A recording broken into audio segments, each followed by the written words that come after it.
Inflation can also cause tax distortions in that a lot of taxes in the economy are based off of increases in nominal or dollar growth.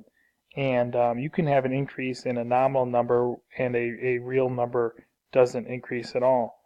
So for example, you could have it where your income went from 50,000 to 100,000. That's an increase in the nominal value. But if all the prices doubled at the same time, your real income stayed exactly the same. So a lot of times with inflation can get people to actually pay more in taxes than they previously would have. So here's an example that the book has that teases this out. So this scenario, you're putting $1,000 in a bank. First case, there's no inflation.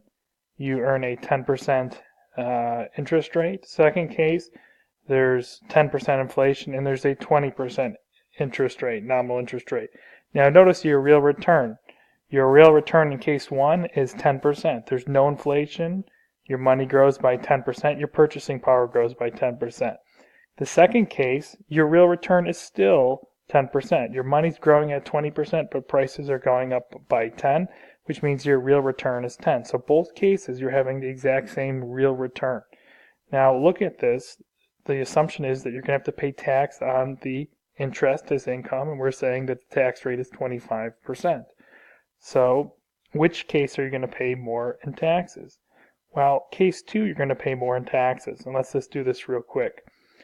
If I have $1,000 and I earn 10% on that money, in the first case, that's $100. So if I have to pay 25% of that in tax, 25% of $100 is $25. In case 2, you're earning a 20% nominal interest rate, which means you're going to have a real gain, or excuse me, you're going to have an increase in money of $200. So you'll earn $200 in nominal interest. Problem is prices went up 10% at the same time.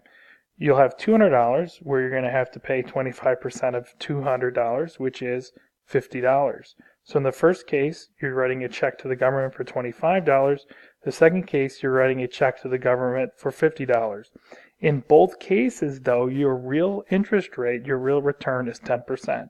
So here you can see there's the distortion for the tax, right? You're paying more in taxes when the inflation rate is higher.